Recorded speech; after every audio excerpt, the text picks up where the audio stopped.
Hello అండి. అందరికీ good morning అండి. ఈరోజు మనం చెప్పుకోబోయే స్టోరీ బఠానీ గింజ. ఒక నగరంలో ఆనందుడనే పనిలేని వాడొకడు ఉండేవాడు. గాలికి తిరిగే ఆనందుడికి ఒకనాడు దారిలో ఒక బఠానీ గింజ దొరికింది. వాడు దాన్ని ఏరుకొని ఇలా ఆలోచనలో పడ్డాడు. ఈ బఠానీ గింజను పాతితే బఠానీ మొక్క మొలిచి బోలెడు బఠానీలు కాస్తుంది. వాటన్నిటినీ మొలిపిస్తే బోలెడని బఠానీ మొక్కలు మొలిచి అంతులేని బఠానీ గింజలు కాస్తాయి.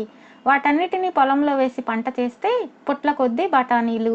వాటన్నిటినీ ఎక్కడ అమ్మేట్టు? దేశాంతరాలకు రవాణా చేయవలసిందే, తప్పదు. కానీ రవాణాకు కనీసం 12 ఓడలైనా కావాలి కదా. ఎలా? రాజుగారిని అడగటం తప్ప మరొక మార్గం లేదు. ఆలోచన ఇక్కడ దాకా వచ్చాక ఆనందుడు తిన్నగా రాజుగారి దగ్గరకు బయలుదేరాడు. దారిలో అతనికి ఒక రాక్షసుడు అడ్డు తగిలి, ఏయ్, ఎక్కడికి పోతున్నావు అని అడిగాడు. సముద్రం మీద సరుకు రవాణా చేయాలి, రాజుగారిని 10-12 ఓడలు అరువు అడగబోతున్నాను అన్నాడు ఆనందుడు.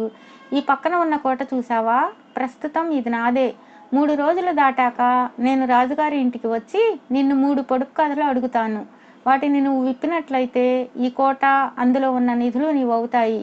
ఎందుకంటే నువ్వు నా పొడుపు కథలు విప్పగానే నేను పొట్ట పగిలి చచ్చిపోతాను. అది నాకు శాప విమోచనం. కానీ నువ్వు నా కథలు విప్పలేకపోతే నేను నిన్ను తినేస్తాను అన్నాడు రాక్షసుడు. సరే అన్నాడు ఆనందుడు ఏమీ అనలేక. అక్కడి నుండి బయలుదేరి ఆనందుడు రాజభవనానికి చేరుకొని రాజుగారిని 10-12 ఓడలు అరువివ్వమని అడిగాడు. అబ్బో, వీడు చూడబోతే పెద్ద వర్తకుడిలాగా ఉన్నాడే అనుకుని పైకి మాత్రం, నువ్వు మారువేషంలో ఉన్న కోటీశ్వరుడు అయితే నా కుమార్తెనిచ్చి నీకు పెళ్లి చేస్తాను, సమ్మతమేనా అని రాజు అడిగాడు. ఆహా, సమ్మతమే. ఇవాళ నా దుస్తులు బాగా లేకపోతే రేపైనా బాగుపడతాయి కదా అన్నాడు ఆనందుడు.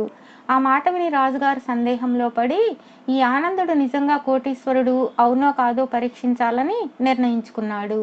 ఆయన ఆ రాత్రికి ఆనందుణ్ణి తన అతిథిగానే ఉండిపోమ్మని, అతను పడుకోవడానికి ఉండలు కట్టిన పరుపు, దాని మీద చిరుగుల దుప్పటి వేయించి కప్పుకునేందుకు చిరుగుల బొంత ఏర్పాటు చేయించి అతను ఆ పక్క మీద ఎలా నిద్రపోతాడో కనిపెట్టమని ఒక నౌకరును పురమాయించాడు. ఆ నౌకరు మర్నాడు పొద్దున రాజుగారి దగ్గరకు వచ్చి, ఆ బాబు తెల్లవార్లు నిద్రపోతే ఒట్టు, ఎప్పుడు చూసినా పక్క మీద లేచి కూర్చొని పక్కంతా తడువుకుంటూనే ఉన్నాడు అన్నాడు. రాజుకు సగం అనుమానం తీరిపోయింది. రెండో రోజు రాత్రి ఆయన ఆనందుడికి మంచి మెత్తని పరుపు, దాని మీద మంచి దుప్పటి, కప్పుకునేందుకు మెత్తని కాశ్మీర్ శాల్వా ఏర్పాటు చేయించి అతను ఎలా నిద్రపోయేది గమనించమని మళ్ళీ నౌకరును పురమాయించాడు. మూడో నాడు ఉదయం నౌకరు రాజుగారి దగ్గరకు వచ్చి, ఆ బాబు పక్క మీద తెల్లవాళ్ళు అటు ఇటు కదిలితే ఒట్టు, పుస్తకంలా పడుకొని నిద్రపోయారు అని చెప్పాడు. రాజుగారి సందేహం తీరిపోయింది. ఆనందుడు సుఖాలకు అలవాటు పడిన కోటీశ్వరుడేనని నిర్ణయించుకొని ఆ పూటే తన కుమార్తెకు అతనికిచ్చి వైభవంగా పెళ్లి చేసేశాడు. అసలు జరిగిందేమంటే, మొదటి రాత్రి ఆనందుడు తన బఠానీ గింజను చిరుగుల దుప్పటి కింద దాస్తే అది ఎటో దొర్లిపోయింది.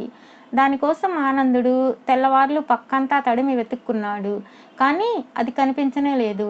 ఆ రాత్రంతా నిద్రలేని కారణం చేత మర్నాటి రాత్రి అతను పక్క మీద నడుము వాలుస్తూనే ఒళ్ళు తెలియకుండా నిద్రపోయాడు.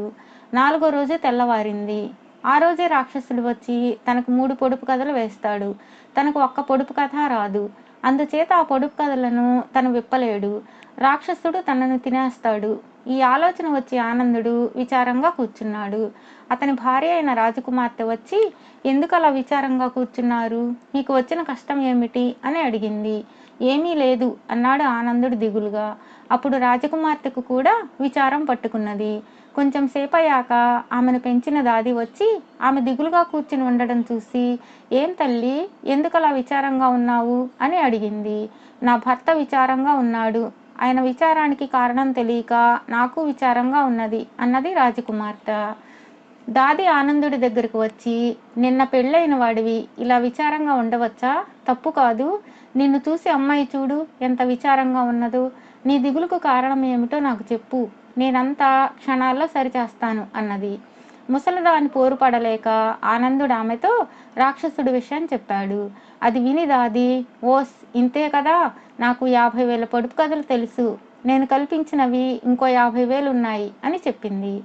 ఆనందుడికి చాలా ధైర్యం వచ్చింది. తరువాత జరగవలసిన ఏర్పాటంతా ఆ ముసలిదే చేసింది. రాక్షసుడు వస్తే చీకటి కొట్టు దగ్గరకు పంపమని ఆమె రాజభటులతో చెప్పి ఆనందుణ్ణి వెంటబెట్టుకుని తాను చీకటి కొట్టులోకి పోయి తలుపు గడియ పెట్టేసింది. మధ్యాహ్నం వేళకు రాక్షసుడు ఆనందుడనేవాడు ఎక్కడా అంటూ రాజభవనానికి వచ్చాడు. వాణ్ణి రాజభటులు చీకటి కొట్టు దగ్గరకు తీసుకొచ్చారు. ఆనందు, ఎక్కడున్నావు అని రాక్షసుడు అరిచాడు. ఈ కొట్టులో ఉన్నాను. నీ పొడుపు కథలు చెప్పు, వాటిని నేను విప్పుతాను. విప్పలేకపోతే తలుపు పగలగొట్టుకుని లోపలికి వచ్చి నన్ను తినేసేయ్ అన్నాడు ఆనందుడు లోపల నుండి. సరే, ఈ కథ విప్పు. మా అమ్మమ్మ 40 కంబళ్ళ కప్పుకుంది, అవేమిటి అని రాక్షసుడు అడిగాడు. దాది చెవిలో రహస్యంగా చెప్పిన మీదట ఆనందుడు, మహా గొప్పగా అడిగావులే, అరటి పువ్వు అన్నాడు. అది సరిగానే చెప్పావు, ఇది చెప్పలేవు, చూసుకో. కొమ్ములుండి ఎద్దు కాదు, అంబారీ ఉండి ఏనుగు కాదు, ఏమిటది అని రాక్షసుడు అడిగాడు. మళ్ళీ దాది చెప్పిన మీదట నత్త అని ఆనందుడు అరిచాడు. రాక్షసుడికి ఆశాభంగం అయింది. అది చెప్పావే, ఈసారి చెప్పు చూస్తాం. నాకు నోరు లేదు కానీ చక్కగా జవాబులు ఇస్తాను. నన్నెవరూ చూడలేరు కానీ అందరూ వినగలరు. ఎవరు నేను అన్నాడు వాడు. ఓస్, ఇంతేనా, నువ్వు ప్రతిధ్వనివి అన్నాడు ఆనందుడు. వెంటనే రాక్షసుడికి శాప విమోచనమై పొట్ట పగిలి మరణించాడు. అటు తర్వాత రాక్షసుడి కోట ఆనందుడి పరం అయింది. 16 రోజుల పండగ కాగానే అతడు రాజుగారితో, మామగారు, ఇక నేను నా భార్య మా కోటకు వెళ్ళిపోతాం అని చెప్పాడు. తన అల్లుడికి ఒక కోట ఉన్నదని అప్పటిదాకా రాజుగారికి తెలియదు. ఆయన తన కూతురు వెంట అల్లుడి కోటకు వెళ్ళి అక్కడ ఉన్న బంగారం రాసులు, రత్నాల రాసులు చూసి, నేను ముందే అనుకున్నాను, నా అల్లుడు కోటీశ్వరులకే కోటీశ్వరుడు అని పొంగిపోయాడు.